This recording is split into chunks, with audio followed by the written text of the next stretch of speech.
সবাইকে শুভেচ্ছা। আশা করি তোমরা সবাই ভালো আছো। আজকে আমরা যে বিষয়টা নিয়ে, এটা হচ্ছে আমাদের প্রেজেন্টেশন 4 যেটাকে আমরা বলছি, এবং আজকে আমরা যে বিষয়টা নিয়ে আলোচনা করব সেটিকে আমরা বলছি ইউটিলিটি। ইউটিলিটি এটার শাব্দিক বাংলা অর্থ যদি আমরা করতে যাই তাহলে অর্থ দাঁড়ায় হচ্ছে উপযোগিতা। অর্থাৎ যে কোনো একটা পণ্য বা সেবা কনজিউম করার পরে তুমি সেখান থেকে যে স্যাটিসফ্যাকশন, হ্যাপিনেস বা বেনিফিট পাও সেটাই হচ্ছে ইউটিলিটি। যে কোনো ধরনের পণ্য কনজিউম করার পরে সেখান থেকে তুমি যে স্যাটিসফ্যাকশন, বেনিফিট বা হচ্ছে যে হ্যাপিনেস পাও, সেটার থেকে যে তুমি যে তৃপ্তি পাও বা সন্তুষ্টি তোমার যে অর্জন হয়, সেটাকে আমরা বলি হচ্ছে ইউটিলিটি। একজন ন্যাশনাল হিউম্যান বিং এর ক্ষেত্রে সে যদি তাকে যদি বিভিন্ন ধরনের অপশন দেওয়া হয়, বিভিন্ন ধরনের একটা দুইটা ধরো যে বাস্কেট এ আর বি রাখা হয়েছে, একটার মধ্যে বিভিন্ন ধরনের চকলেট আছে আর একটার মধ্যে ধরো যে বিভিন্ন ধরনের স্ন্যাক্স আছে।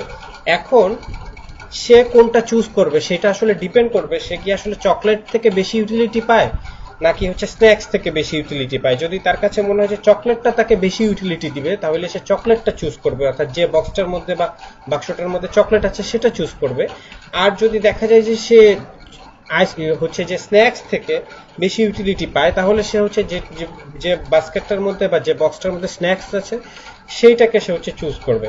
তো তার মানে হচ্ছে মানুষ সবসময় বা as a rational human being, মানুষ সবসময় হচ্ছে যে যেখানে তার ইউটিলিটি বেশি সেই জায়গাটা হচ্ছে প্রেফার করার চেষ্টা করে। এখন এই যে ইউটিলিটি, এই ইউটিলিটিটাকে বা উপযোগিতাকে আমরা দুইটা ভাগে ভাগ করতে পারি। দুই ধরনের বিশ্বাস বা বিলিফ আছে ইউটিলিটিকে নিয়ে। এক ধরনের বিলিফ হচ্ছে যে ইউটিলিটিকে আমরা সংখ্যায় পরিমাপ করতে পারি, অর্থাৎ ইউনিট দিয়ে মেজার করতে পারি।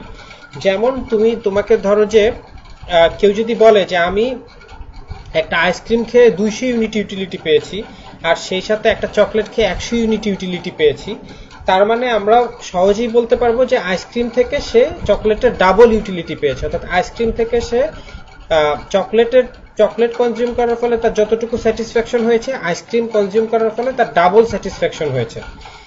অর্থাৎ ইউটিলিটিকে যদি আমরা স্পেসিফিক সংখ্যা দিয়ে ইউনিটে মেজার করতে পারি বা প্রকাশ করতে পারি তখন সেটাকে আমরা বলি হচ্ছে কার্ডিনাল ইউটিলিটি। কিন্তু যদি সেটা না হয়, অর্থাৎ সেটার বিপরীত আরেক ধরনের মতামত আছে যেটাকে আমরা বলি হচ্ছে বা যেটাকে বলা হয় অর্ডিনাল ইউটিলিটি, যেটা বলে যে ইউটিলিটিকে আসলে সংখ্যায় প্রকাশ করা যায় না। অর্থাৎ একটা আইসক্রিম বা চকলেট খাওয়ার পর একজন ব্যক্তি এইটুকু বলতে পারে যে সে আইসক্রিমটা তাকে বেশি ইউটিলিটি দিয়েছে, চকলেটটা কম দিয়েছে, অথবা চকলেটটা বেশি ইউটিলিটি দিয়েছে, আইসক্রিমটা বেশি কম ইউটিলিটি দিয়েছে। কিন্তু এইটা সে বলতে পারে না এক্স্যাক্টলি আইসক্রিম থেকে কতটুকু বেশি ইউটিলিটি পাওয়া গেছে। অর্থাৎ এক্স্যাক্ট নাম্বার দিয়ে বা সংখ্যা দিয়ে বা পার্সেন্টেজ দিয়ে কখনো ইউটিলিটিকে প্রকাশ করা যায় না। অর্ডিনাল ইউটিলিটি বলার চেষ্টা করে ইউটিলিটিকে কখনো নাম্বার দিয়ে, সংখ্যা দিয়ে, পার্সেন্টেজ দিয়ে প্রকাশ করা যায় না, বরং শুধুমাত্র এইটুকু বলা যায়, একটা র্যাঙ্ক হিসেবে সাজানো যায় যে তোমাকে যদি কয়েক ধরনের প্রোডাক্ট তুমি যদি একই সাথে কনজিউম করো, কোনো একটা বুফেতে যে ধরো যে তুমি 8-10টা আইটেম খেলা, এখন কোনটা তোমাকে বেশি ইউটিলিটি দিচ্ছে, কোনটা আর একটু কম, কোনটা তার চেয়ে আর একটু কম, এইভাবে তুমি র্যাঙ্ক করতে পারবা। কিন্তু এক্স্যাক্টলি কোনটা কতটার চেয়ে কতগুণ বেশি সন্তুষ্টি দিয়েছে বা স্যাটিসফ্যাকশন দিয়েছে সেইটা তুমি বলতে পারবে না। আচ্ছা, এখন তাহলে এইটা গেল দুই ধরনের, কার্ডিনাল আর অর্ডিনাল ইউটিলিটি। এখন আমরা যদি টোটাল ইউটিলিটি আর মার্জিনাল ইউটিলিটিটা একটু বোঝার চেষ্টা করি। টোটাল ইউটিলিটি খুবই সহজ কথা, কোন একটা স্পেসিফিক কমোডিটি বা গুডস যদি আমি মাল্টিপল টাইম কনজিউম করি তাহলে মোট সেখান থেকে আমি যে ইউটিলিটি পাবো সেটা হচ্ছে আমার টোটাল ইউটিলিটি। আর মার্জিনাল ইউটিলিটিটা হচ্ছে প্রতি এক্সট্রা একটা ইউনিট কনজিউম করার ফলে আমি যে ইউটিলিটি পাবো সেটা হচ্ছে আমার মার্জিনাল ইউটিলিটি। আমি একটু উদাহরণ দিয়ে বোঝানোর চেষ্টা করি। ধরো যে একটা আইসক্রিম খাওয়ার ফলে, একটা কোন আইসক্রিম কনজিউম করার একটা কোন আইসক্রিম খাওয়ার ফলে তোমার 10 ইউনিট ইউটিলিটি অ্যাচিভড হলো। অর্থাৎ তুমি ধরে নাও যে 10 ইউনিট ইউটিলিটি পেয়েছো সেই আইসক্রিমটা থেকে। তোমাকে তারপরে আরেকটা আইসক্রিম দেওয়া হলো, দ্বিতীয় আইসক্রিমটা খাওয়ার পরে তুমি ধরো যে 8 ইউনিট এক্সট্রা ইউটিলিটি পেলা। তাহলে তোমার ওই দুইটা আইসক্রিম খাওয়ার ফলে মোট ইউটিলিটি বা টোটাল ইউটিলিটি হলো হচ্ছে 18 ইউনিট।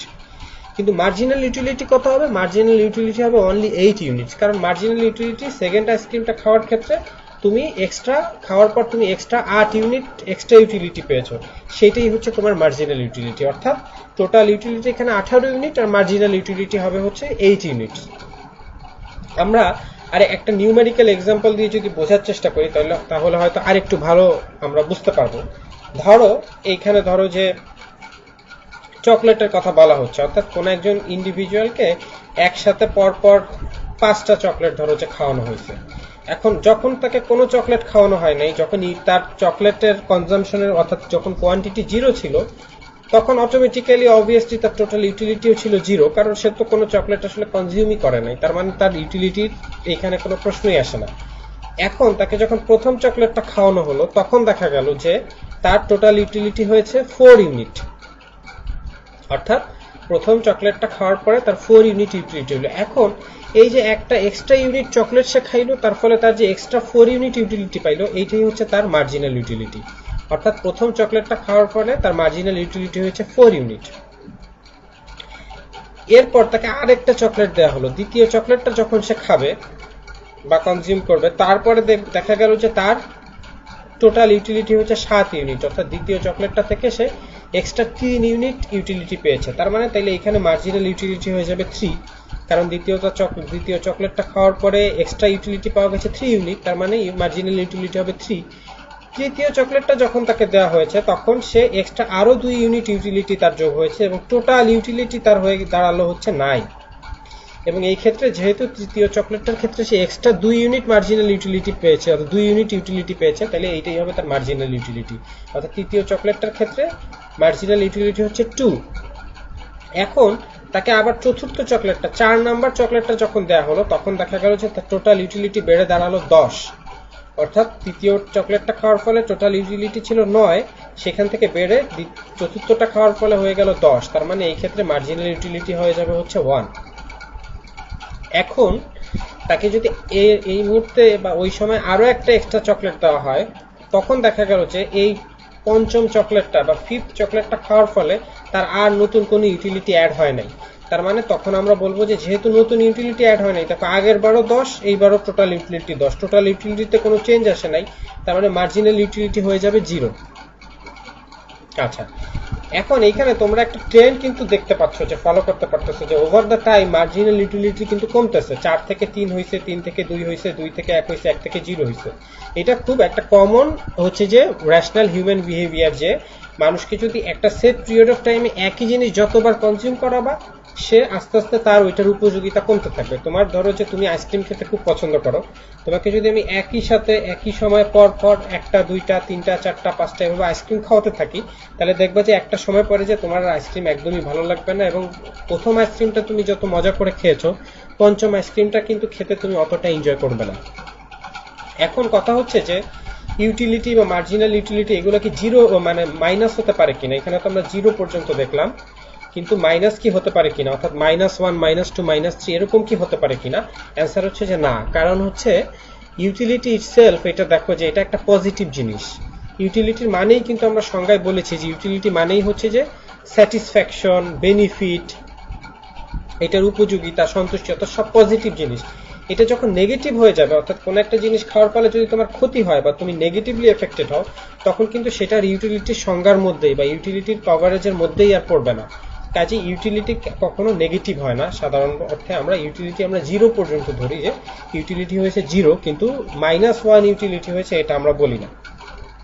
এখন এই যে মার্জিনাল ইউটিলিটি, এটা বের করার একটা শর্ত মানে সহজ একটা সূত্র আছে, সেটা হচ্ছে change in total utility. Marginal utility বের করার সূত্র এটা হচ্ছে যে ইকুয়েশন হচ্ছে change in total utility divided by change in quantity. এই যে প্রথম কোয়ান্টিটিটার ক্ষেত্রেই দেখো, এখানে কোয়ান্টিটিতে চেঞ্জ হয়েছে, 0 থেকে 1 হয়েছে, তার মানে 1, তার মানে চেঞ্জ ইন কোয়ান্টিটি 1। আর টোটাল ইউটিলিটিতে চেঞ্জ হয়েছে 0 থেকে 4 হয়েছে, তার মানে এখানে হচ্ছে 4, তার মানে 4 divided by 1 is equal to 4, তাহলে মার্জিনাল ইউটিলিটি হচ্ছে 4। আবার দেখো দ্বিতীয় ইউনিটটার ক্ষেত্রে টোটাল ইউটিলিটিতে চেঞ্জ হয়েছে 3, অর্থাৎ আগে ছিল 4, সেখান থেকে 7 হয়েছে, তার মানে 3 হয়েছে, অর্থাৎ total utility change in total utility হয়েছে 3। আর কোয়ান্টিটিতে চেঞ্জ 1 ছিল, 1 থেকে 2 হয়েছে, তার মানে 1, তার মানে মার্জিনাল ইউটিলিটি হবে 3। আবার তৃতীয় কোয়ান্টিটিটার ক্ষেত্রে দেখো, এখানে চেঞ্জ ইন টোটাল ইউটিলিটি কি হয়েছে 2, অর্থাৎ আগে 7 ছিল, সেখান থেকে বেড়ে 9 হয়েছে, তার মানে 2 হয়েছে। তাহলে 2 ডিভাইডেড বাই কোয়ান্টিটিতে চেঞ্জ হয়েছে 2 থেকে 3 হয়েছে, তার মানে 1 চেঞ্জ হয়েছে, তার মানে মার্জিনাল ইউটিলিটি হবে 2 divided by 1 which is equal to 2। এই যে এইভাবে তোমরা মার্জিনাল ইউটিলিটি বের করতে পারো। এখানে আরেকটা কথা বলছে যে law of diminishing marginal utility. আচ্ছা, ল অফ, এটা পরের পেজে চলে গেছে একটু। Law of diminishing marginal utility এইটা কি বলতে চাচ্ছে দেখো। Law of diminishing marginal utility আমরা অলরেডি আলোচনা করেই ফেলেছি। Law of diminishing marginal utility বলতে চায় একটা সেট পিরিয়ড অফ টাইমে কোনো একটা পণ্য তুমি যত বেশি কনজিউম করবা সেটার সাথে সাথে তোমার মার্জিনাল ইউটিলিটি কমতে থাকবে। অর্থাৎ কারো যদি কফি খুব পছন্দ হয়, তাকে যদি আমি একটা সেশনে একটা সময় একের পর এক কফির কাপ দিতে থাকি এবং খেতে বলি, তাহলে প্রথম কাপের কফিটা খেয়ে সে যতটা এনজয় করবে, পঞ্চম কাপের কফিটা খেয়ে সে ততটা এনজয় করবে না। অর্থাৎ তার কনজাম্পশন যত বাড়তে থাকবে আস্তে আস্তে মার্জিনাল ইউটিলিটিটা কমতে থাকবে। তাহলে law of diminishing marginal utility এইটাই বলতে চায় যে কোনো একটা সেট পিরিয়ড অফ টাইমে যে কোনো একটা কমোডিটি তুমি যত বেশি কনজিউম করবে, ধীরে ধীরে তোমার মার্জিনাল ইউটিলিটি সেখান থেকে কমতে শুরু করবে। আচ্ছা, এখন আমরা টোটাল ইউটিলিটি আর মার্জিনাল ইউটিলিটিকে যদি একটু গ্রাফিক্যালি দেখার চেষ্টা করি, দেখো এখানে গ্রাফিক্যালি আমরা বোঝানোর চেষ্টা করেছি। দেখো প্রথম ইউনিটটার ক্ষেত্রে এই যে 4টা ঘর কালার করা আছে, দেখো প্রথম ইউনিটটা যখন সে নিয়েছে আমরা আগের টেবিলে দেখেছি, প্রথম ইউনিটটার ক্ষেত্রে তার টোটাল ইউটিলিটি হচ্ছে 4। এখানে আমরা আগে একটু বলে নেই যে ভার্টিক্যালি আমরা টোটাল ইউটিলিটিকে দিয়েছি আর হরাইজন্টালি আমরা কোয়ান্টিটিটাকে দিয়েছি। এখন প্রথম ইউনিটটা কনজিউম করার ফলে তার ইউটিলিটি হয়েছে 4 ইউনিট। দেখো 1 2 3 4 4টা ঘর পর্যন্ত এখানে দেয়া আছে, তাহলে 4 ইউনিট ইউটিলিটি হয়েছে। দ্বিতীয়টা কনজিউম করার ফলে হচ্ছে 7 ইউনিট। এই যে 4 পর্যন্ত তো আগে ছিলই, তার সাথে এক্সট্রা অ্যাড হয়েছে এই 3 ইউনিট। তার মানে দ্বিতীয় ইউনিটটা কনজিউম করার পর তার টোটাল ইউটিলিটি হচ্ছে 7 ইউনিট। তৃতীয় ইউনিটটা কনজিউম করার পর তার টোটাল ইউটিলিটি হচ্ছে 9 ইউনিট, তাই না? কারণ আগে 7 পর্যন্ত ছিল, তার সাথে আরো এক্সট্রা আরো দুইটাই যে দুইটা কালারফুল ঘর অ্যাড হয়েছে, তার মানে এটা হচ্ছে 9 ইউনিট হলো। চতুর্থটা কনজিউম করার পর তার এক্সট্রা 1 ইউনিট বাড়ছে, অর্থাৎ আগে 9 ছিল, 9 থেকে বেড়ে 10 হয়েছে। পঞ্চমটা কনজিউম করার পর দেখো আর কিন্তু বাড়তেছে না, অর্থাৎ এইখানে টোটাল ইউটিলিটি আর 4 নাম্বার কোয়ান্টিটির ক্ষেত্রেও ছিল 10, 5 নাম্বারটার ক্ষেত্রেও 10। তার মানে এইখান থেকে বুঝতে পারো, এখন এইটাকে যদি আমরা একটা গ্রাফিক্যালি এই পয়েন্টগুলোকে যদি আমরা টেনে একটা গ্রাফ আঁকার চেষ্টা করি, তখন দেখবে যে টোটাল ইউটিলিটি কার্ভ, এটাকে আমরা বলছি টোটাল ইউটিলিটি কার্ভ। এই যে একটা সূক্ষ্ম লাইন উপরের দিকে উঠে গেছে, এইটাকে আমরা বলি টোটাল ইউটিলিটি কার্ভ। তাহলে টোটাল ইউটিলিটি কার্ভ এটা রাইজ করে সময়ের সাথে সাথে, অর্থাৎ total utility curve is a upward sloping curve but it rises at A decreasing rate.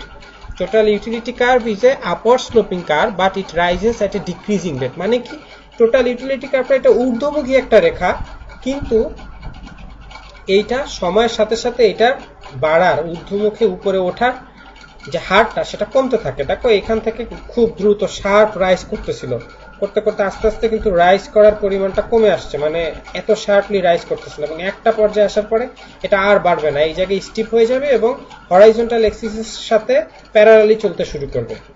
অর্থাৎ টোটাল ইউটিলিটি কার্ভ এটা রাইজ করে, কিন্তু একটা লিমিটেড স্টেজ পর্যন্ত রাইজ করার পর সেটা হচ্ছে প্যারালালি চলতে শুরু করে, আর রাইজ করে না। আর রাইজ করার হারটাও হচ্ছে যে তার ডিক্রিজিং রেটে রাইজ করে না। তার মানে হচ্ছে যে যত ইউটিলিটি টোটাল কনজাম্পশন যত বাড়ে, এটার টোটাল ইউটিলিটি রেইজ করার হারটা এটাও হচ্ছে যে আস্তে আস্তে কমতে থাকে। তাহলে total utility curve it's upward sloping curve but it raises at A decreasing rate, এটা মনে রাখলেই চলবে। এখন আমরা যদি মার্জিনাল ইউটিলিটিটা দেখার চেষ্টা করি, আগের ওই ছক থেকেই আমরা দেখাচ্ছি। এখানে দেখো যে প্রথম ইউনিটটা কনজিউম করার পর তার মার্জিনাল ইউটিলিটি হয়েছে 4 ইউনিট, এই যে 4টা ঘর দিয়ে বোঝাচ্ছে।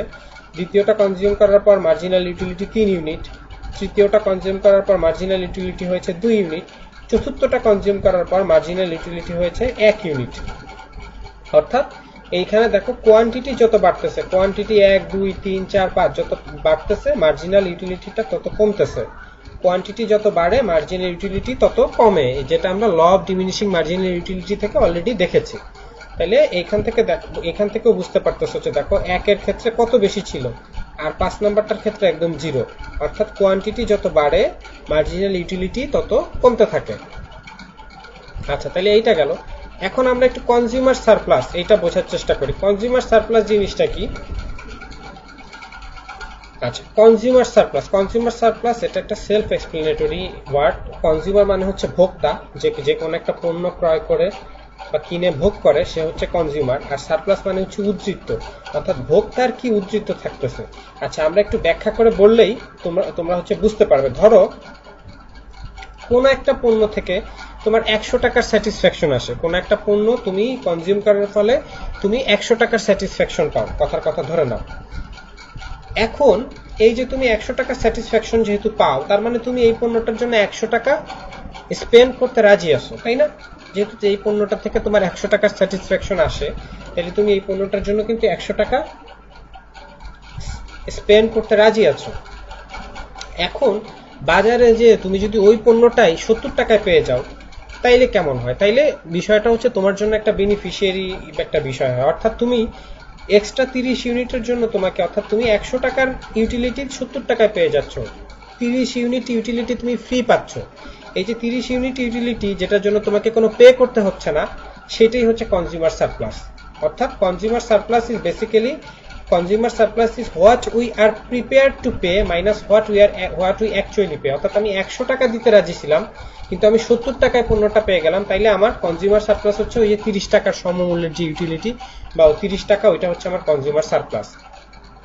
এখন এই কনজিউমার সারপ্লাস আসলে কোন পণ্যগুলোর ক্ষেত্রে হয়, কোন ধরনের পণ্যগুলোর ক্ষেত্রে হয়? খুবই সহজ, যেগুলো খুবই নেসেসিটি পণ্য, যেমন লবণ কিন্তু এটা অত্যন্ত গুরুত্বপূর্ণ। অর্থাৎ লবণ থেকে আমরা, লবণ ছাড়া কিন্তু কোনো তরকারি খাওয়া যায় না, অর্থাৎ লবণ থেকে আমরা যে ইউটিলিটি পাই সেটা কিন্তু আসলে অনেক বেশি ইউটিলিটি পাই, এবং লবণের দাম যদি 200 টাকাও কেজি হয়, তাও কিন্তু সবাই লবণ কিনে খাবে।